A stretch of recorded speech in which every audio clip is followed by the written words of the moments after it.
Follow along as I transform the simple condo into a warm, inviting, and totally Airbnb-ready stay. Welcome to Casa Andrea. Well, that's the goal. But the question is, will I be able to pull it off?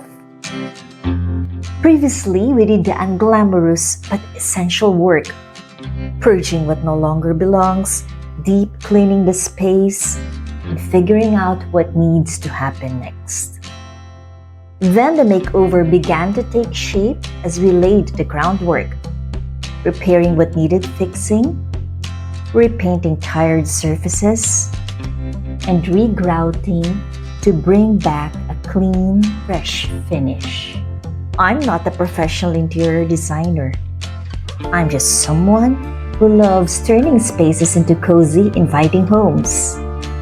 Someone who said yes to a friend who asked, "Can you transform this plain condo into an Airbnb favorite?" Oh well, not her exact words, but something like, "Ikaw na lang kaya gumawa dito?" And when I tried to dig more styling details, she said, "Just surprise me." Oh.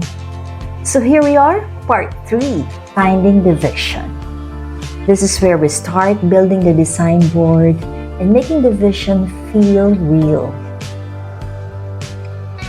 And where better to do that than in IKEA? You already know from my channel, I'm an IKEA girl. So off we go. Now na. I asked my friend, the owner of the unit, if I could replace the dining set and sofa. The existing ones felt a bit bulky and somehow didn't quite bring in the sense of cozy I was hoping for. Thankfully, that request was an easy yes. Yes!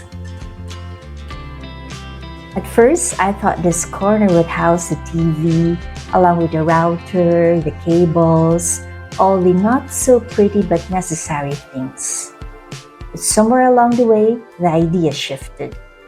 What if this became a banquet dining corner instead?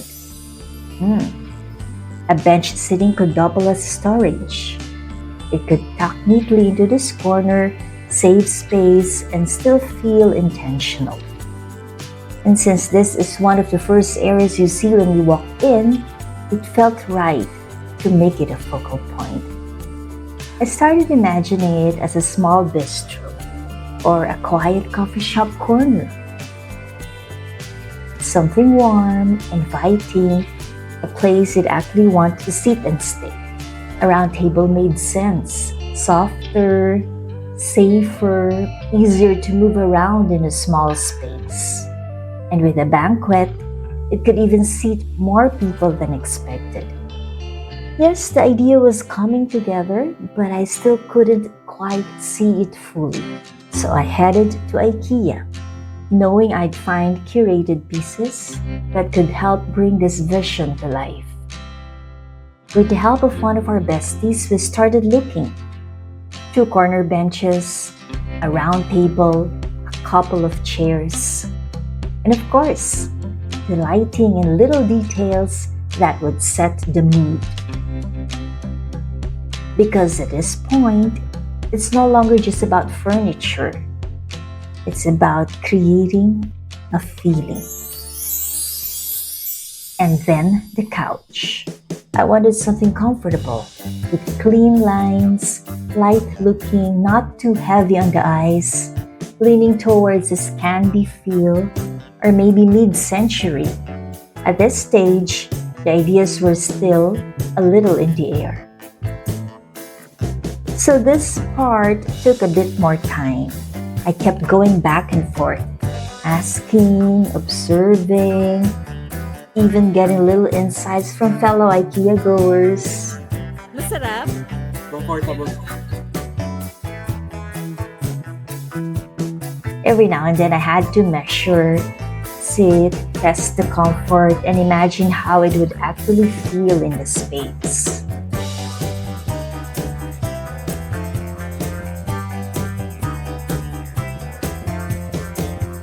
Then came the TV area. I was looking for something that could work as a console, a shelf, and a place to house essentials, while still leaving room for decor. My bestie suggested this one. Something functional but still part of the overall look.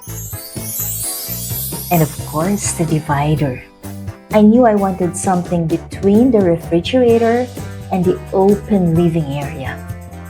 I've always loved defining spaces, even in small homes. There's something about adding a vertical element. It instantly makes a space feel more intentional, more designed. Lighting wasn't exactly the priority for this visit, but I couldn't help myself, because in the end, it's the light that makes a space feel like home. I found myself looking at options I know El Uy or Alexandra Gator would approve of, because sometimes you just need a little guidance, even if it's only in your head. And just to remind you, I'm not a professional interior designer. I'm just doing my best, figuring things out as I go. And honestly, I'm kind of winging it. Good thing I have my bestie, whose role at this point is to gently bring me back down to earth with every decision I try to make. This first visit to IKEA actually helped me put together my initial proposal.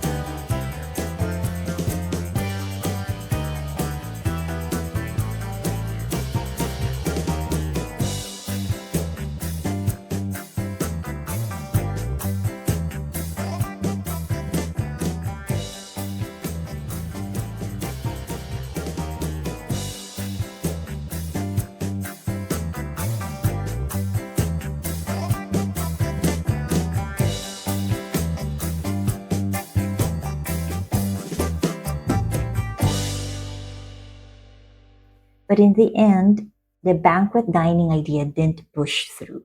They preferred a sofa bed instead, which in this setup wouldn't really work alongside the dining corner.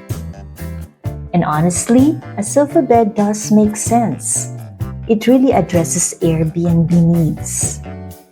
More flexibility, more sleeping space.